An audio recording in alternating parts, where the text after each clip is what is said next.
सबसे पहले उत्तराखंड का मैप, जिस मैप से हमें थोड़ा बहुत जानकारी प्राप्त होगी हमारे देहरादून की।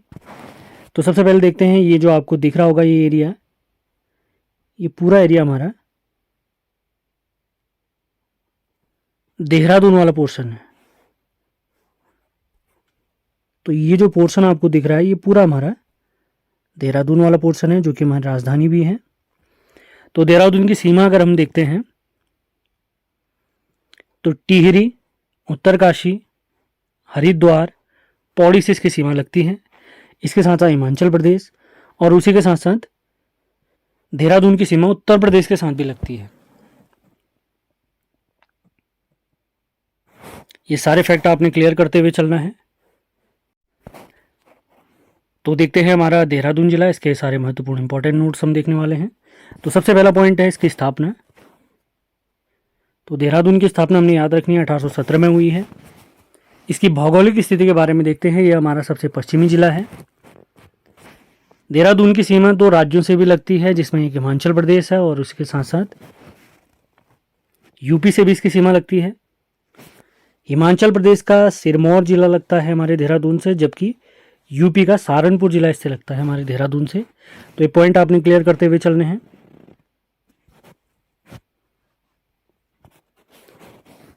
देहरादून के अन्य नाम हम देखते हैं, वन नगर, पृथ्वीपुर, सैनिक नगर, लीची नगर, शिवभूमि, द्रोण घाटी क्षेत्र। देहरादून की सीमा जिन जिलों से लगती है, जिसके बारे में अभी थोड़ी देर पहले मैंने आपको मैप में बताया था, वही देखते हैं। हरिद्वार, उत्तरकाशी, टिहरी और पौड़ी के साथ इसकी सीमाएं लगती हैं। अब देखते हैं देहरादून के सभी महत्वपूर्ण जलप्रपात यानी झरनों के बारे में। सबसे पहला है टाइगर जलप्रपात, उसके बाद है मोईगाड़ जलप्रपात, अगला है हमारा किमोना फॉल, चौथा है हमारा शिखर जलप्रपात, पांचवा हमारा है मासी जलप्रपात जो कि मसूरी में स्थित है। इसी के साथ पटना जलप्रपात, गरुड़ चट्टी जलप्रपात और फुलचट्टी जलप्रपात, ये तीनों जलप्रपात हमारे ऋषिकेश में स्थित हैं।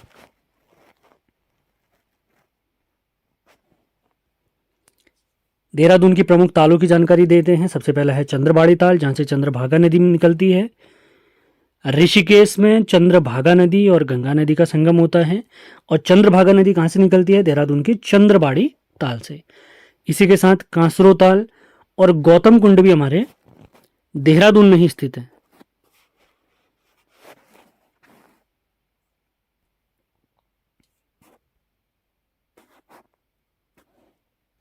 देहरादून की प्रमुख नदियों के बारे में जानकारी ले लेते हैं। तो सबसे पहली नदी है आसन नदी। यह यमुना नदी की सहायक नदी है, जिसका संगम यमुना में रामपुर मंडी के आसपास होता है। अगर पूछा जाए ये आसन नदी इसका उद्गम कहां से होता है, तो इसका उद्गम होता है आसारोड़ी मार्ग। आसारोड़ी मार्ग देहरादून में इसका संगम होता है और इसका संगम होता है और रामपुर मंडी के पास यमुना नदी से। अब आसन नदी से रिलेटेड ही आसन बैराज की जानकारी ले लेते हैं। इसकी स्थापना 1967 में हुई है। यह बैराज पूर्वी यमुना नहर और आसन नदी पर बना हुआ है, डाक पत्थर के समीप।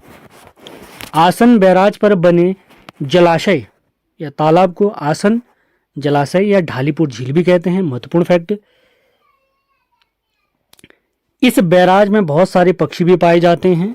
इसी कारण आसन बैराज को आर्द्र भूमि क्षेत्र यानी वेटलैंड साइट या रामसर साइट घोषित किया गया है 2020 में। अब रामसर साइट क्या होती हैं? जो भी हमारे आर्द्र भूमि क्षेत्र होते हैं उन्हें रामसर साइट घोषित किया जाता है और हमारे आसन बैराज क्षेत्र को भी 2020 में रामसर क्षेत्र घोषित किया गया है, रामसर साइट घोषित किया गया है। तो रामसर या आर्द्र भूमि के संरक्षण के लिए एक मीटिंग हुई थी। ईरान का शहर है रामसर, तो उसी वजह से इन स्थलों को रामसर साइट कहा जाता है। दून घाटी में सोंग नदी एक प्रमुख नदी है। इसकी सहायक नदियां अगर देखते हैं हम, सिसुआ, रिस्पना, बिंदाल और वाल्दी। अगला पॉइंट देखते हैं, रायवाला के पास सोंग नदी में रायवाला के पास सोंग नदी और गंगा नदी का संगम हो जाता है, हमने ध्यान देना है। अब थोड़ी देर पहले मैंने आपको रामसर समझौते के बारे में बताया था, उसी से रिलेटेड फैक्ट हैं।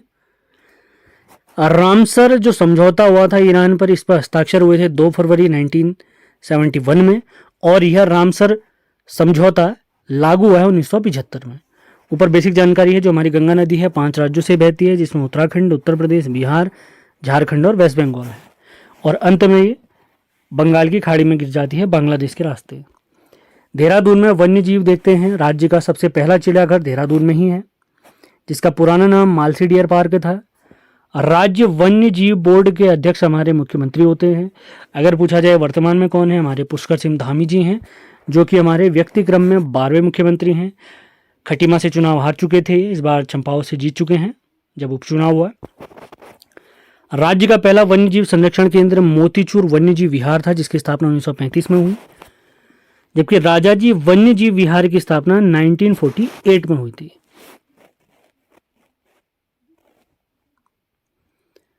आसन वेटलैंड संरक्षण क्षेत्र की स्थापना 2005 देहरादून में हुई। इसका क्षेत्रफल है हमारा 440 वर्ग हेक्टेयर, स्क्वायर हेक्टेयर। अब देखते हैं देहरादून में ऊर्जा संसाधन। उत्तराखंड जल विद्युत निगम की स्थापना, काफी इंपॉर्टेंट फैक्ट है, फरवरी 2001 में की गई।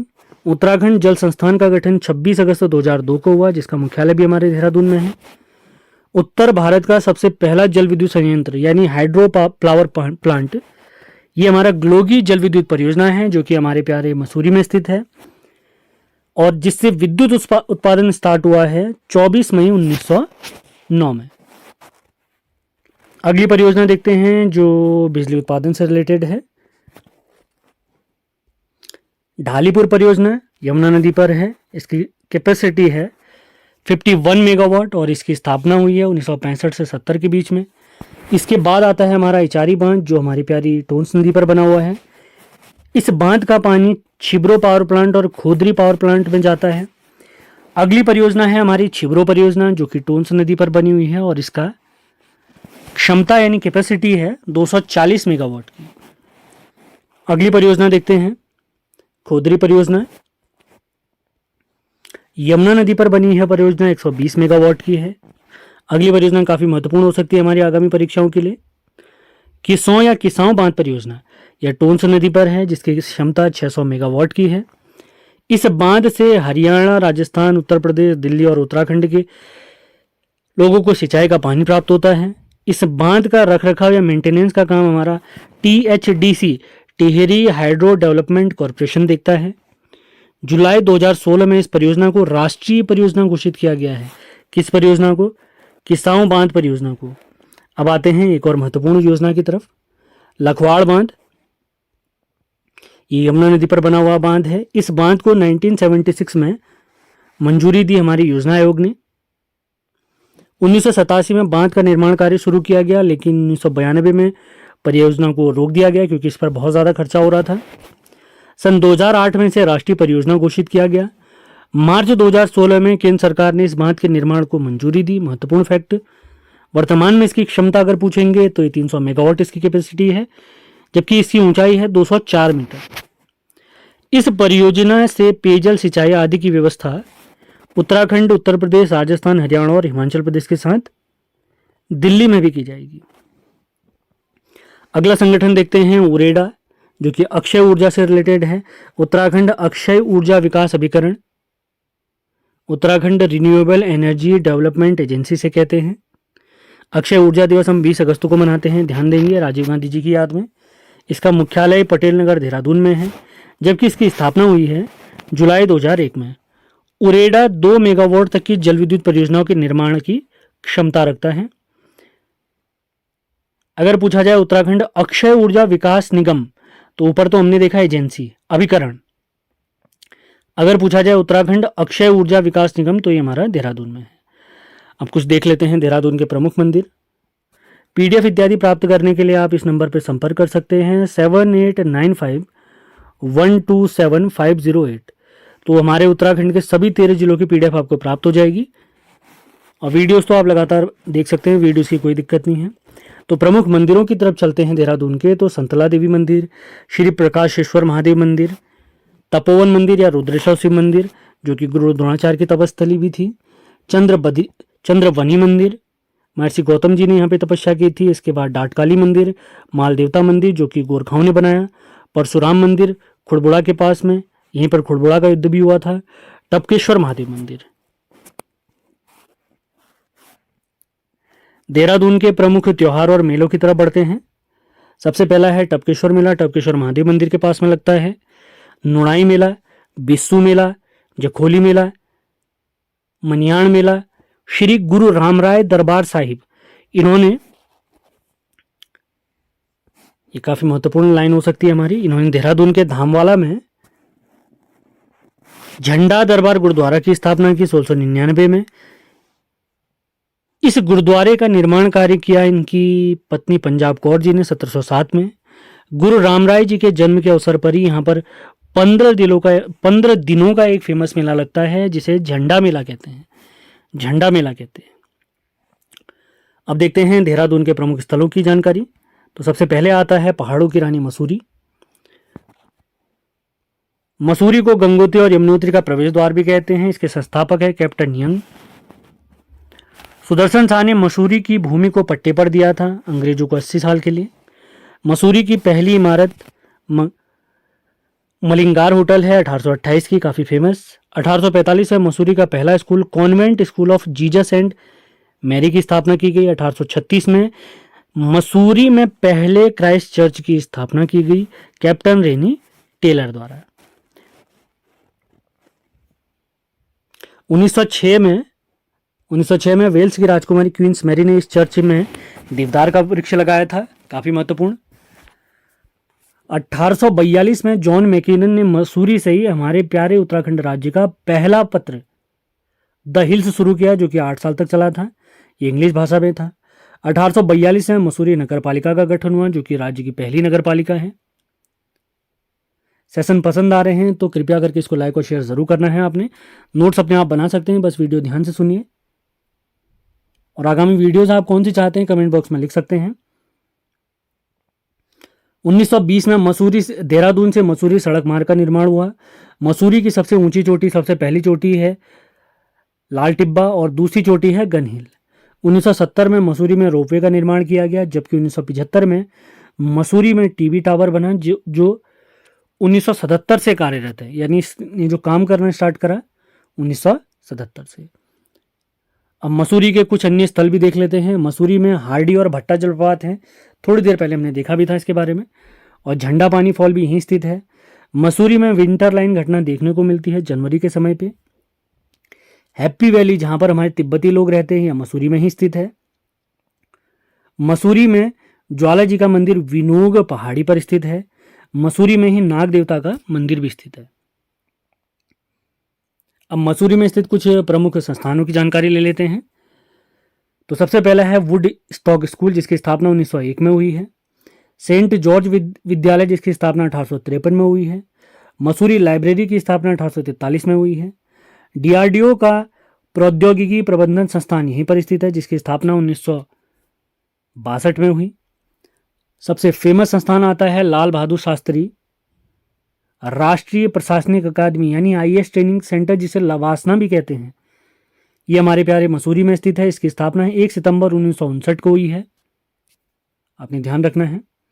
अब देखते हैं देहरादून का एक और प्रमुख स्थल ऋषिकेश, जिसके बारे में जो पहला पॉइंट है, यह गंगा और चंद्रभागा के संगम पर स्थित है। थोड़ी देर पहले मैं इसको बता चुका हूं आपको। इसका अन्य नाम प्राप्त होता है, केदारखंड में इसका नाम प्राप्त होता है कुब्जामरक। इसे संत नगरी और योग नगरी भी कहते हैं। और ऋषिकेश व हरिद्वार को भारत सरकार ने भारत का पहला जुड़वा राष्ट्रीय विरासत स्थल घोषित किया है, महत्वपूर्ण स्थल। ऋषिकेश में श्री राम मंदिर, लक्ष्मण मंदिर, भरत मंदिर, शत्रुघ्न मंदिर यहीं स्थित हैं। 1952 में ऋषिकेश एक नगर पालिका बना है, जबकि अक्टूबर 2017 में इंपॉर्टेंट फैक्ट है, ऋषिकेश को नगर निगम बनाया गया है। ऋषिकेश नगर निगम के पहले महापौर या मेयर हैं अनीता ममगई, काफी महत्वपूर्ण। लक्ष्मण झूला पुल भी हमारे ऋषिकेश में स्थित है। पहले यह झूला पुल जूट से निर्मित था, जो 1924 में डैमेज हो गया या क्षतिग्रस्त हो गया। 1930 में इस झूले का पुनर्निर्माण किया गया। ऋषिकेश में ही स्वर्गाश्रम स्थित है, जिसकी स्थापना स्वामी विशुद्धानंद जी ने की। बीटल्स आश्रम या महर्षि महेश योगी आश्रम यहीं स्थित है। ओमकारानंद आश्रम, जिसकी स्थापना 1967 में ओंकारा जी ने की, यहीं पर स्थित है। ऋषिकेश का सबसे पुराना मंदिर ऊपर हमने लिखा भी था, ये भरत मंदिर है।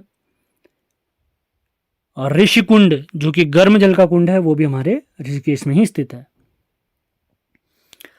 एक स्थल है काफी महत्वपूर्ण, संगठन माफ करें, Indian drug and pharmaceutical limited, ये वीरभद्र ऋषिकेश में स्थित है, जिसकी स्थापना 1967 में हुई है।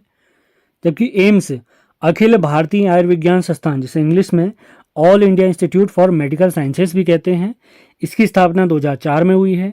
जबकि इस पर काम स्टार्ट हुआ है या इसने कार्य करना स्टार्ट करा है फरवरी 2014 से, 2014 से। अब देखते हैं देहरादून का अगला प्रमुख स्थल, चक्राता। महत्वपूर्ण फैक्ट है इसके भी काफी। जौनसार भाबर के अंतर्गत आता है और इसका अन्य नाम जो प्राप्त होता है पहाड़ों का राजा।